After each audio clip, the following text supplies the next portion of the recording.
Okay,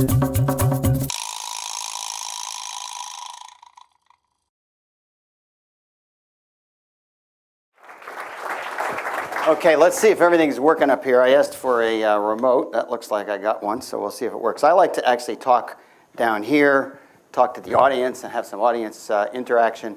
Before I start, I just want to say that Russ called me up one day, and I don't know why we were talking, but we were talking, and he says, hey, would you come to Pensacola and maybe do something like that presentation you just did at Cornell? And I said, sure, yeah, that'd be no problem. And I thought to myself, okay, he'll get me in front of a couple of students and we'll make this presentation. And so here I am, segue forward about a month later, and I'm reading the list of all the people that have been at this lectureship series, and I say, I really shouldn't be here. These are really impressive people. Now, the difference is I'm just a business guy. And so we're going to talk today about what I think helps make successful businesses. Ken Ford and a group of us spent some time this afternoon talking about what IHMC does. And I think after listening to Ken, I want to stop being a business guy and I want to become one of these scientists, right? He talked about one thing where people can taste colors. And I tried that, and I knew it was red wine. It worked.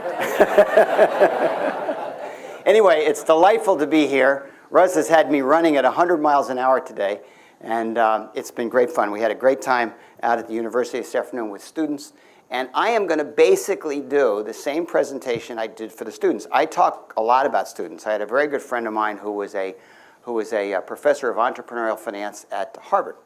And in the early years, these professors at Harvard have to write case studies. That's how they get their tenure. Literally, they have to write them. So he came along and said, could I do a case study on you? I said, sure, whatever. So segue forward, he's done about 5 or 6 case studies on me, and I always go to the class. And I love to tell the guys at Harvard that I actually was successful without going to Harvard Business School, right? But it's really fun because these classes, as Russ alluded, bring in the experience of the entrepreneur, and they make the case alive. So what I decided a long time ago, if I was going to do this kind of stuff, I didn't want to have to prepare a brand new talk every time I talked. I wanted to talk about experiences. I wanted to talk about what did I think make me successful? What were the things that made me successful? And could I put a pattern together of that and share that with people? So for those of you who are CEOs in the audience, this will be a little bit of a refresher course. For those of you who are there this afternoon, it'll also be a refresher course. And for those guys, we might actually have a little test afterwards, see if you were listening, right? So this is about the things that I found are important keys to success in building an entrepreneurial organization. But before we get going, I want to talk a little bit about what I believe is this thing called entrepreneurship. We all talk about it. It's sort of the thing to talk about. I want to be an entrepreneur. I want to have an entrepreneurial organization. So I want to ask the audience, and I really like to have audience participation. I want to ask the audience, what do you think entrepreneurship means? What is entrepreneurship? What is it all about? So I don't have to cold call. Somebody raise their hand and give me an idea what they think entrepreneurship is. Here's a lovely lady with a red top. Tell me what you think entrepreneurship is all about. I shouldn't have been thinking. You picked up on it. That's okay. I got it. It was part of the vibration. Entrepreneurial spirit for me has a lot to do with creativity. Okay, creativity. Okay, that's good. All right, so we got one, creativity. Anybody else? Seeing a unique need in the marketplace and doing whatever it takes to fill it. Filling a hole. Spotting an opportunity, filling a hole. Okay? Just to add on to that, persistence, going through the doors that seem closed, but just Never giving up. Following your dream.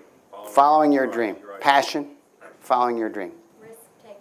Risk-taking. Okay. Sir? Vision with a focus on competitive advantage. A vision, okay, so there's a little bit of that. Following your dream, seeing an opportunity, filling a hole, having a vision, thinking you have a competitive advantage. Feeling that you have a competitive advantage. Bringing people together. Okay. Creating an organization, bringing people together. Okay. Being innovative and doing something differently than what other people are doing or competitors are doing. creativity, uniqueness, filling a hole. It's similar. Anybody else? In the back of the room. Along with risk-taking would be breaking the mold. Doing something differently? Absolutely. Okay, breaking the mold. Okay, so most of that stuff is all correct. But I would like to broaden the concept. At Cornell, I'm co-chair of a program, university-wide program. Anybody knows anything about Cornell, they have a whole bunch of different colleges, everything from an ag school to a hotel school. And I'm co-chair of a program called Entrepreneurship at Cornell. And the concept is that we as business people ought to be able to support the entrepreneurial concept in every field.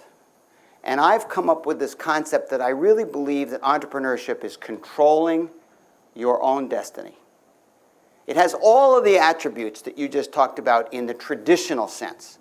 But I would like to expand that because I believe that as adults, we can help our younger people get excited about life by giving them the empowerment, the feeling that their life is their life and that they have an ability to control it. So my concept is that entrepreneurship can be in the fine arts department, or it can be in the architecture department, or it can be a hotel student, or it can be somebody that wants to start a business. And if you look up the traditional definitions, of course, it is about risk-taking, starting a business, and all of those kinds of things that we, as traditional entrepreneurs, think about. But I'd like to think about broadening that because I think entrepreneurship as a concept can be a very powerful concept as we have to fight off the Indias and the Chinas over the next decades.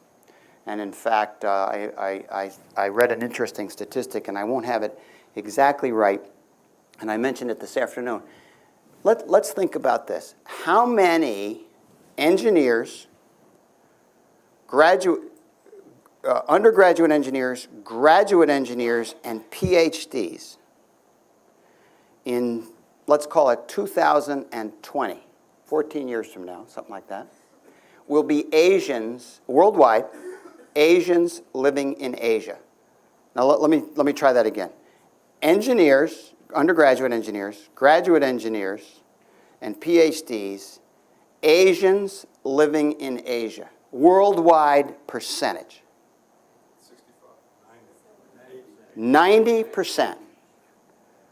So we're in this sort of service economy, and the rest of the world is now into developing new ideas. Now, I'm not saying that we're out of the race, but I think having an entrepreneurial spirit among our young people and doing the kinds of things that Ken Ford and his people are doing can keep us much closer in the race. So those are sort of scary statistics. So entrepreneurship, this concept of being in charge of you.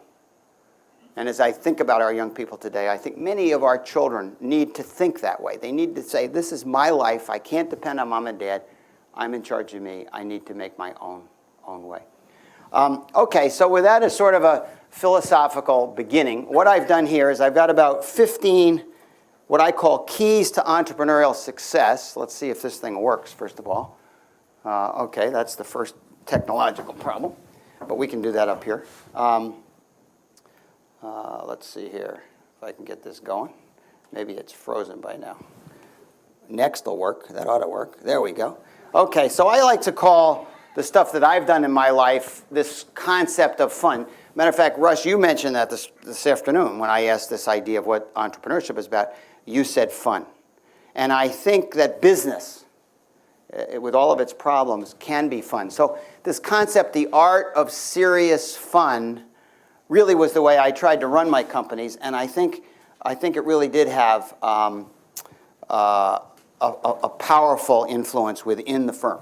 Okay, so the first thing I talk about, particularly to students, is that if you look at the literature and you say to yourself, look, doing some business on my own, and I think the CEOs in the room will agree to this, the risk rewards are really against me statistically in the beginning. Going to start a company, how many of them fail? A huge percentage of them fail. Some people will say 90%. Some people will say 75%. So doing this stuff is not easy. So you have to think about what are the traits that I can put in place, what are the things I can put in place to help balance that risk reward. And one of them, if you read the literature, is to be focused on something you know. So if you're thinking about going out, or your kids are thinking about going out and doing something, ask yourself, what do they know about this? What do you know about this? So I don't know much about the restaurant business, so if I were to come to you guys as potential investors and say I wanted to start a restaurant, my guess is I would tell me that you've got something else to do with your funds, because I probably wouldn't be successful. On the other hand, if I said to you, I want to start another company in financial services, oh, you might say, that's interesting, tell me more, because you've done 4 or 5 of those and you have 30 years experience in that area. So the statistics will tell you that most of the successful entrepreneurs have either come out of families that have a specialty business, and they extend that because they spot an opportunity that they wouldn't know about if those families weren't doing that, or they garnish that experience over their first early parts of their career, and they spot an opportunity as a result of that. So focusing on something you know is key. Let's see if this thing, there we go, it works. The other is, don't do this too early. Now, there's always the Michael Dell out there, and there's always the Bill Gates out there, and they're going to be the exception to the rule. But the real idea, again, is you need to gain enough experience so that you can shift that risk-reward, and I would argue, gain some experience before you jump. My friend back at Harvard used to tell the students, you need to figure out how to garnish, it tells you sort of where he was in the time frame, those $50,000 worth of experiences. In other words, you'd have to pay $50,000 to get that experience. Today, you probably have to pay $150,000, but whatever. So do you know anything about finance? Do you know anything about marketing? Do you know anything about product development? Do you know anything about research and development? Or do you just have some harebrained scheme and you're going to just start a business? What you don't know is how much you don't know. And frankly, you need to gain some experience so you know what you don't know, and you can fill some of those holes with people that might actually know something about that. So I like to tell students, particularly that are just chomping at the bit to go start a business, hey, go out, spend a few real years in real work, and then decide if that's still something you want to do. So focus on something you know and get some experience. And then when you do this, and I think anybody that's running a small business, certainly I don't think could disagree with this, you've got to operate those businesses, particularly in the early years, when cash is rare and revenues aren't so great, and you're still trying to get those key people in your organization. You've got to operate with a sense of urgency and with a laser focus. And even Bill Gates, as successful as he has, here's a quote from him out of Fortune, only through focus can you really do world-class things. So you can't do this stuff, as I tell a student population, on Tuesday afternoons. You can't just sort of play your golf game Monday, do your business on Tuesday, do something else on Wednesday. It's just not going to work. This is a commitment. We're talking about real commitment. And again, anybody that's really operating a company certainly would probably agree with that. And in extension of that, this is 24/7. And I'm going to come back to this later on. I believe that starting businesses as an entrepreneur is not something you just do with sort of half your brain. You're really living this stuff. And there's a lot of challenges to do this. And so you're living it 24/7. At least I believe you're living it. Now, some people may just be a lot brighter than I am, and they can do it in 24/5, but they can't do it in 24/2. So this is really a world. This is a life-changing event, and I think you have to be prepared for that. Small business, large business, whatever. And I think this is a particularly important one. You know, how many people in here, I'm sure everybody in here, I won't even ask for a show of hands, has seen a business plan. Everybody's seen a business plan, either their own business plan or some business plan that somebody wants you to invest in or whatever. Not a single one of those business plans had across the front cover, this is a stupid idea. Now, I don't know if Larry's here. He is in the back. He actually had somebody that said this is a stupid idea, but I think it'll work anyway, right? But anyway, so most people that write business plans have this concept that this is really a great idea. Well, if that's the case, how come most of them don't work? Now, clearly some of them aren't good ideas. But there's also a group that probably are good ideas. But the proof of the pudding is, can you take that business plan and actually turn it into a business? So I argue, frankly, that it's not just about the idea. Frankly, it's probably not as important. The idea has to be reasonable, but there's been a lot of good businesses with mediocre ideas that have been successful. It's all about execution. So this is really about doing it, not talking about it, but really doing it.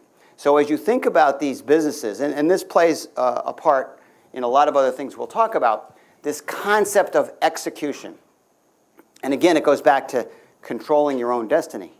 Our students could execute going to school, going to university, frankly, a lot better than a lot of them do if they had the right mental thinking about what they were doing. In our everyday lives, we could execute our daily lives in a much more positive way of thinking if we really thought about this. So that it all plays together. Now, business guys will definitely think about this. Don't run out of cash. Don't run out of cash ever, but don't run out of cash in the beginning for sure, because those investors will not want that telephone call. So I like to think about that it's all about burn rate and fume date. Now, burn rate, most of us in the room, in the business side anyway, will know what that is. That is the amount of money that you really spend per unit of time. Not what your business plan says, but what really goes out of the company. Because you'll have revenues coming in the company that'll offset some of the money going out of the company. What is your net cash outflow per unit of time? Sir? That applies to personal finance. I was going to say that in a second. Again, especially, we had some laughs about this in a second about with these young people again.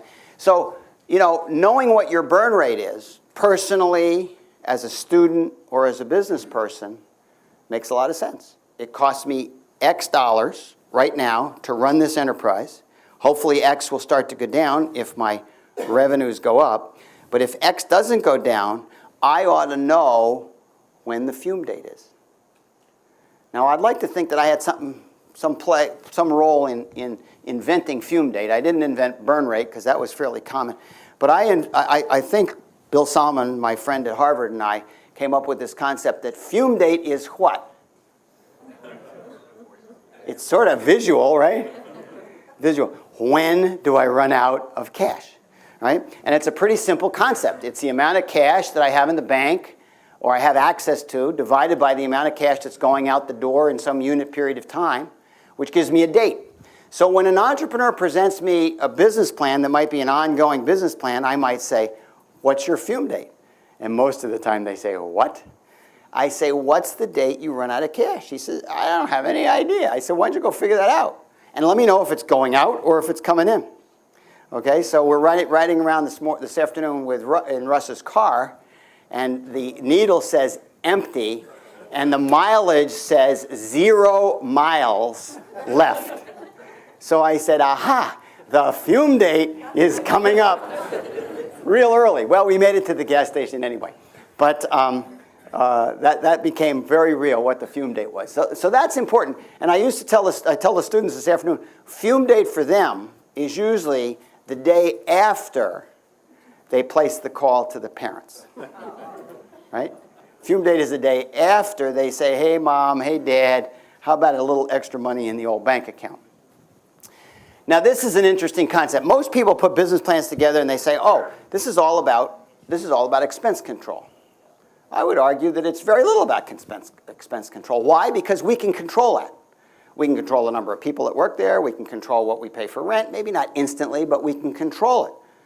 What we don't spend enough time doing, in my opinion, is figuring out how to get revenues.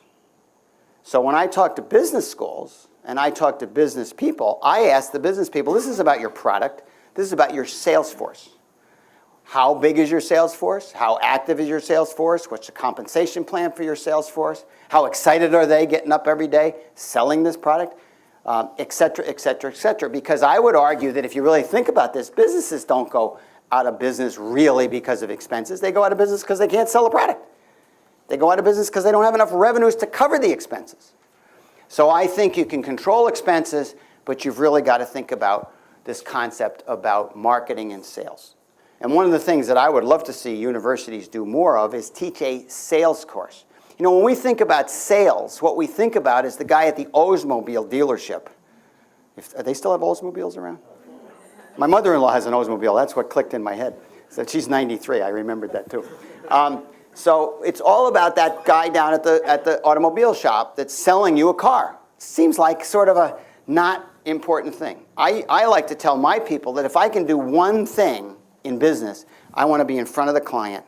I want to be selling the product because it's about sales. This is about sales. This is where the rubber meets the road. So for young people, I like to say to them, get some sales experience. Take a course that talks about how do you sell. You know, how do you have that self-confidence, that ability to talk to a group of people if you can't sell. So this life, I like to say life is a sales call. Life is a sales call. So if you can get that philosophy in your business, that gets those revenues. So marketing, which is a little different than sales, is really important. This is one that I believe is important. Do everything you can to stay on plan. A lot of businesses will do their plan in the beginning of the year, and then for whatever reason, somebody gets sick, the product takes longer to develop, the weather's bad, they get a divorce, whatever it is, they just decide, oh, that plan didn't work, so let's revise the plan. Oh, we're really doing well against the third revised business plan. What they don't think about is, what was my thinking about my business when I put that first plan together? What was my thinking about it? Because that's invaluable analysis, to be able to say, where did I go wrong? Was the sales cycle a lot longer than I thought?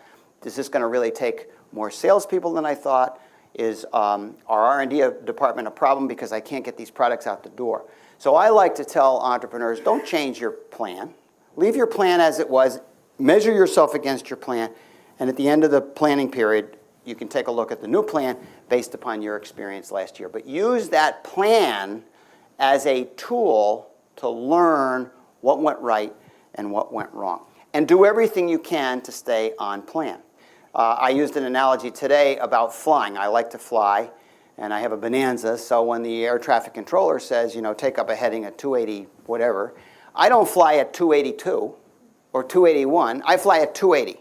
And if I deviate off at 280, 281, I bring that plane back onto 280.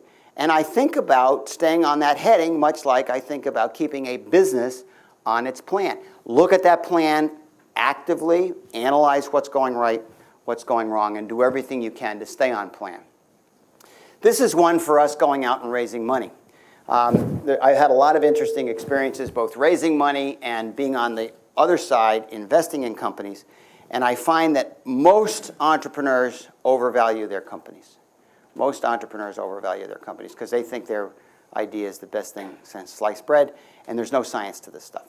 Matter of fact, when I was in the venture capital business, as I was saying this afternoon, there were a slew of companies that I used to laugh. I said, these guys must have all read the same pamphlet or something. Because no matter what business they were, they came in and they said they wanted to raise $3 million for 30% of the company. And you could be a hospital supply company or a donut manufacturer. It didn't matter. 30% of the company cost me $3 million. And I said, what book did they read that made this the right number?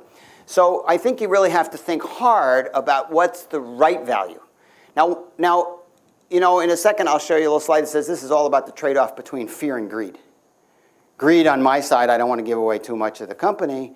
Fear that I won't raise the money in the first place, so I'm trying to balance that act out a little bit. Trade-off between fear and greed. The problem with overvaluing the company, if we go back and think about these statistics, that most businesses don't work. Next is most businesses don't beat their business plan. Most. So there's always a bump in the road. There's always the chance you might have to go back and get more money. And if you've overvalued the company the first or second or third round, let me tell you, there's nothing more demoralizing than doing a down round with your investors and with your employees. So you've just given out all this wad of options, and now all those options are underwater, and all those investors that invested in the last round are thinking that you're a turkey because their stock's worth half what it used to be. I would much rather see a company be conservative, do well, and have opportunities to increase its value over time. So in those early stages, I say don't overvalue your company. And the other side of that is try to raise a little bit more money when you have an opportunity to do that, because you never know what's going to go wrong. Never know what's going to go. It's like It's like being a student, get a little job, help out mom and dad with the tuition. That little extra money is always helpful. And I think in raising money, it's the same thing. It's the rare opportunity that somebody goes out and says, I want to raise $3 million, regardless of percentage. And the venture capital guy says, well, would you take 5? The guy says, oh, take 5. That means I got to give up more of the company. My answer to him is, well, why don't you think about what safety money you might like? So maybe it's not 5, but maybe it's 4, or maybe it's 4.5. Because if things do bump along a little bit, maybe that offsets the opportunity or the need to go back and do a down round. So take a little money. And again, I said this was the trade-off between fear and greed. This is a very important one that, again, sort of ties together with this sales and marketing concept. Many businesses put their business together, and what they do is they forget about how to get the product to the customer. Either they can't identify the customer, or they haven't thought about what the sales cycle is going to be really like. Maybe I'm selling to only Fortune 500 companies. Maybe I haven't thought about Fortune 500 companies have a buying cycle. Many of them have purchasing departments. Many of them might think your deal is the best deal that they've ever seen, but they don't have the decision process. So you have to think about, how am I going to get this product to the market, and how am I going to get it there fast enough so I don't run out of cash, I don't have to go back and do that down round, etc. So you can see how this sort of all fits together. The second business I did, we were talking again this afternoon, Russ and I said, what would be valuable at the university level is not to just have guys like myself who appear to have been successful in their life, but to have people that haven't been successful. Because I think we have a tendency to only listen to people that have done something that you think is really cool. Where I think we can all learn is to try to find those people that have tried to do something that they thought was really cool and it didn't work, and figure out why it didn't work. So one of the businesses that I got involved with early on, Russ had mentioned this company called Technical Data, which was sort of a very specialized database that was in the bond markets. And I got approached by a friend of mine who said, oh, I have a friend that wants to put a database together of all the publicly available information on public companies, newspaper articles and magazine articles and research.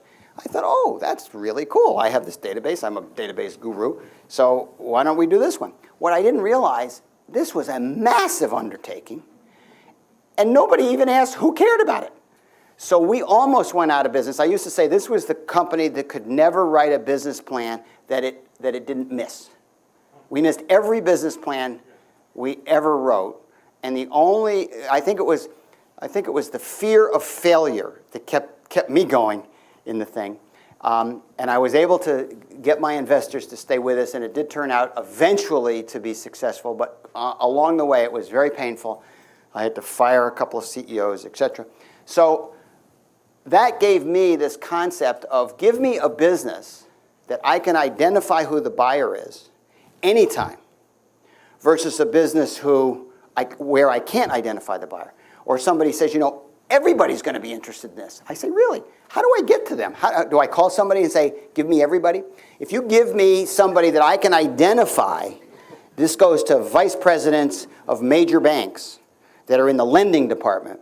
The more narrow I can get, the better, because I know I can sell some of those people. But give me everybody. I don't know how to sell to everybody. I don't know how to find enough of those people. And in fact, if you look at companies that are successful in those areas, and there are a lot of them, they have used massive amounts of financing to get. Google, eBay, they go to everybody in the true sense of it, but they didn't get there on small change. They got there on big money. So if you're going to have products that go to everybody, you have to be ready to really put together some pretty big investments. So I like to think about, really understand who your market is and really understand how you're going to get there. And I call this, how do you get the dogs to eat the dog food? You got to think about that really hard. How do you get the dogs to eat the dog food? The giggles in the audience tell me that you haven't been back to business school, because we use that in business school quite a bit. How do you get the dogs to eat the dog food? Provide people. Let's talk a couple of things about people.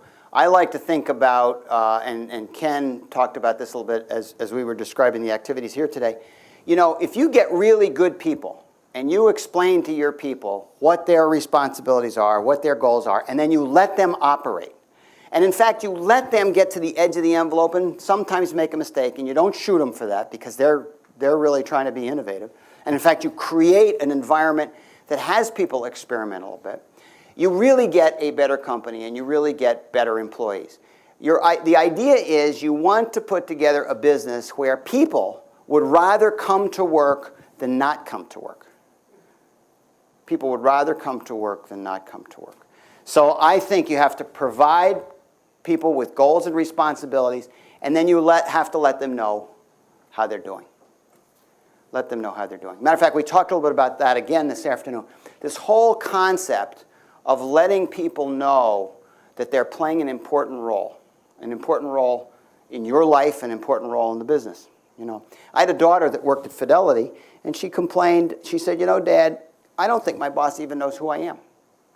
Now, she could have been the brightest star, but that would have put a real damper on her interest in staying at that company. So as you think about your own employees, how often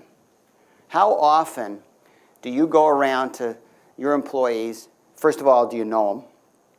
And secondly, do you ever tell them you think they're doing a good job? As the CEO of the company, do you ever do that? Do you ever turn to a really important friend and tell them, you know, you're really an important friend and you're important in my life and I want you to know that? We don't do that enough. Kids don't do that to their parents. You know, probably the parents do that a little more to their kids and get nothing back on the telephone, right? But I don't think we do that. We don't let people know that they're valued. We spend most of the time telling people what they're not doing well as opposed to what they are doing well. So I think you're trying to create this team aspect of a business with this goal of empowerment, the ability to do what I set out to do. At the end of the day, you're the captain of the ship. If you're the CEO of one of these entrepreneurial companies, every now and then there's going to be a decision that only you can make. And you're going to be torn on what the right decision is. I mean, I remember there was a question, again, this afternoon from somebody that said, you know, what were some of the really tough decisions? And one that sticks out in my mind is I found that one of my very top salespeople in London was using his American Express card corporate American Express card for some of his personal expenses. And I'm a pretty ethical guy. You know, I'm thinking this is all about revenues. This is all about growing the company. I've got this really important guy, but his ethics are wrong. So even as principled as I think I am, I had to hesitate for a second and say, okay, what do I do? And then I realized there's no question on what I do. I fire him. And I did. That was not a great day because it cost me some of those very important revenues, but I think it sent a message through the company. So at the end of the day, there are going to be times when you're the corner office, whether you're the president or the dean of a school or whether you're the CEO of a company, there are going to be times when you have to make the really tough decisions. And you just have to know that comes with the territory. Now, the last slide always gets a little bit of a laugh. Oh, actually, I have one more before that. And that's about leadership. And it's about the CEO's concept of leadership. And we talked a little bit about this with Ken this afternoon. And we talked about it in a military context. That is, that IHMC is developing some products that could, in fact, be improved over a period of time. They're in the early stages of development. But the market for some of them are some of the soldiers that are coming back from the war in really bad shape. So the general that came in to look at the product said, give me the product the way it is, because I have to provide hope for these people that are in the hospital that there's a reason to live. So in a different way, Ken Chenault, its CEO, talked about what life was like at American Express after 9/11, and he talked about leadership. And he said it in a way that, for some reason, just really seared in my head. It's about setting expectations. Very simple concept. Leadership is about setting expectations and then providing hope, which would be the environment, the philosophy, the feeling that you can attain that. So I think that's a beautiful sort of feel, setting expectations and providing hope. And we talked about this afternoon, and it was a whole concept of I need to provide hope. And in that general's position, he was trying to be that same kind of leader. And the last slide, which does get the nods and the giggles from the audience, is really the most important. And I say this in all seriousness. If my first slides are true, this is about laser focus. This is about execution. This is about 24/7. This is about a philosophy. This is about team building. Then you have to have a partner that believes that this is worth your time. Because if you're really doing it, it's going to be much harder to do it if you're being pulled at home by your spouse or significant other who has a different set of expectations and a different philosophy. And it didn't occur to me right away that my wife really had been a listener and someone I could talk to when things weren't going well, and a shoulder to lean on, and someone who never said to me, I don't think you should go to the office on a Saturday, or whatever it was. It was a supportive relationship because she knew that this was something that was important to me, and she believed that that was part of who I was. So when you're thinking about doing this, I believe that supportive spouse is a key to helping balance that risk-reward relationship in a set of activities that are very, very difficult. So that basically ends my formal presentation. What I like to do is take some Q&A. And again, compared to some of the speakers that you've had here today, we didn't use any algebra. We didn't no differential equations. Even though I'm an engineer, I wouldn't be able to do that anymore.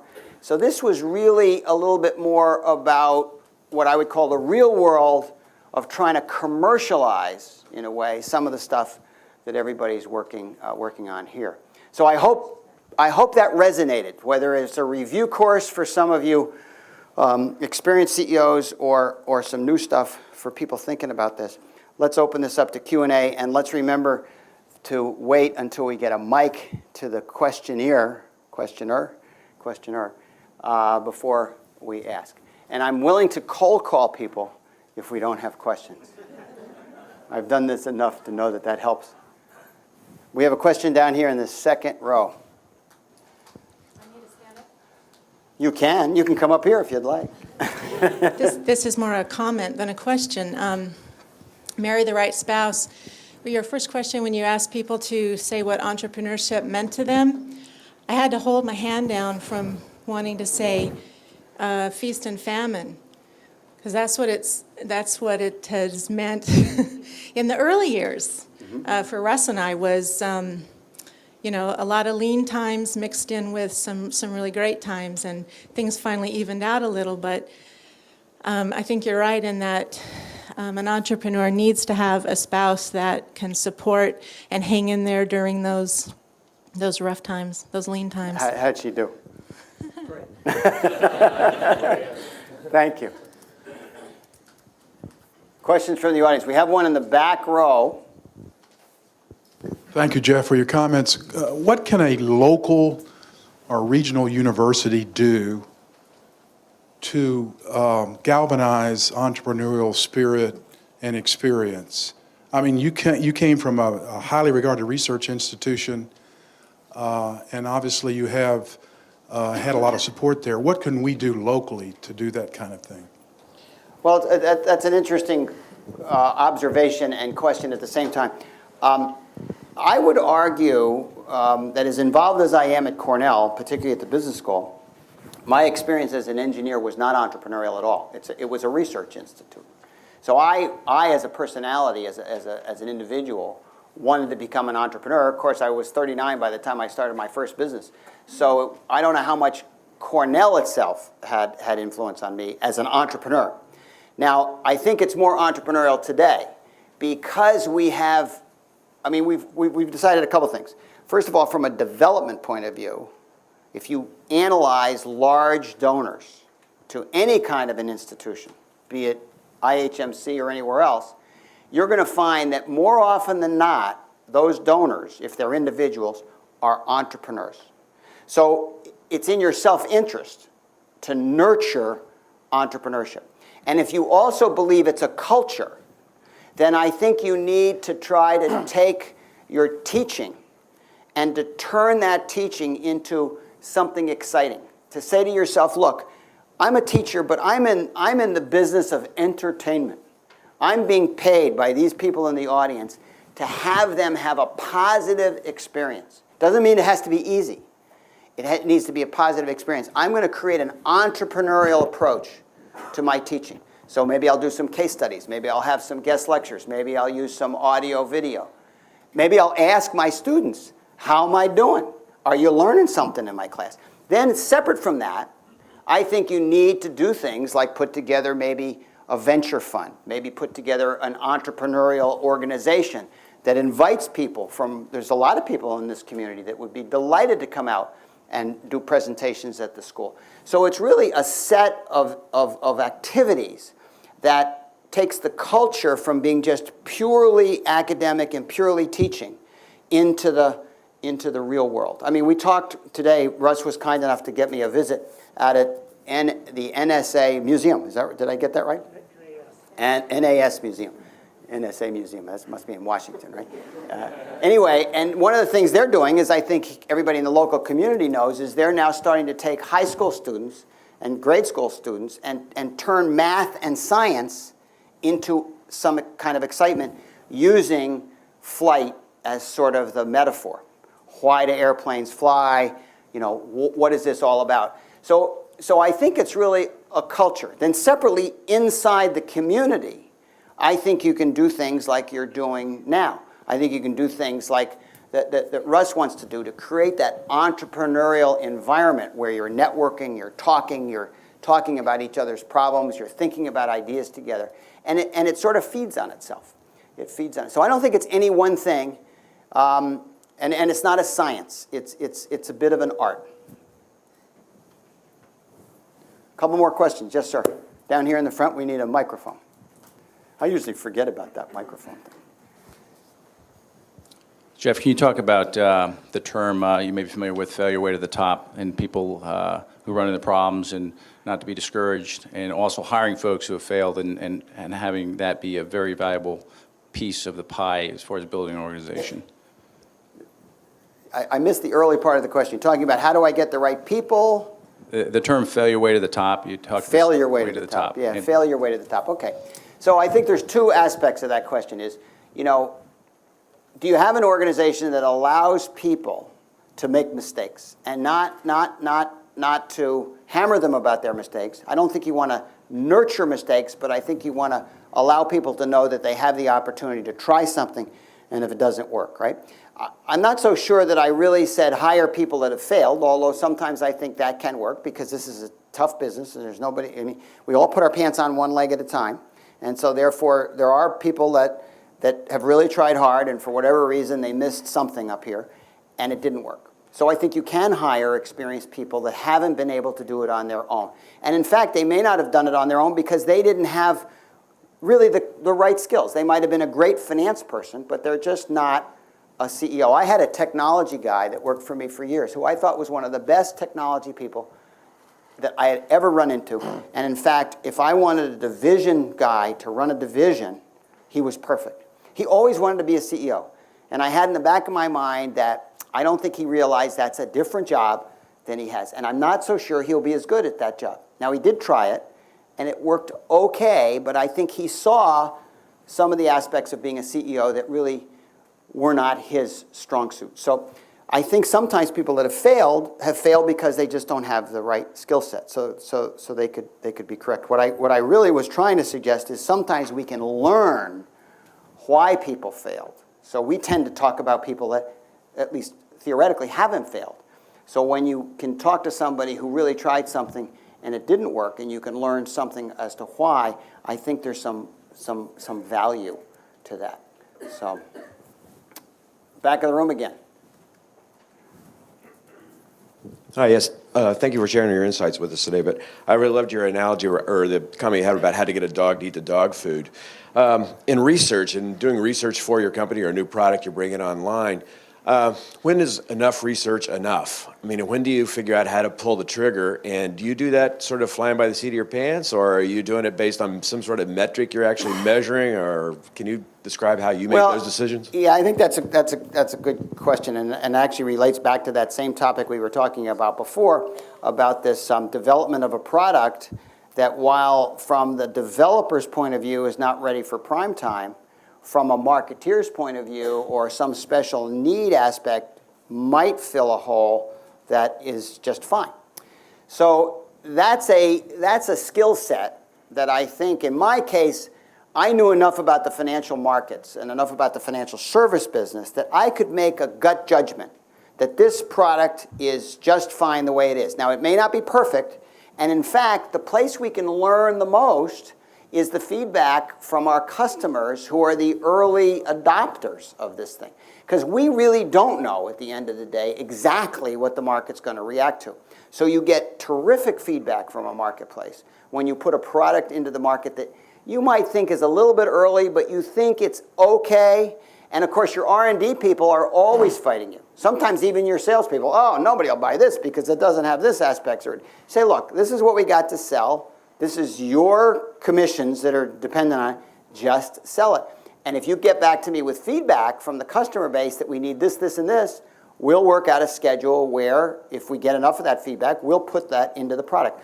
So I think it's a set of experiences that you just have to fight all the time, because we never get these things perfect.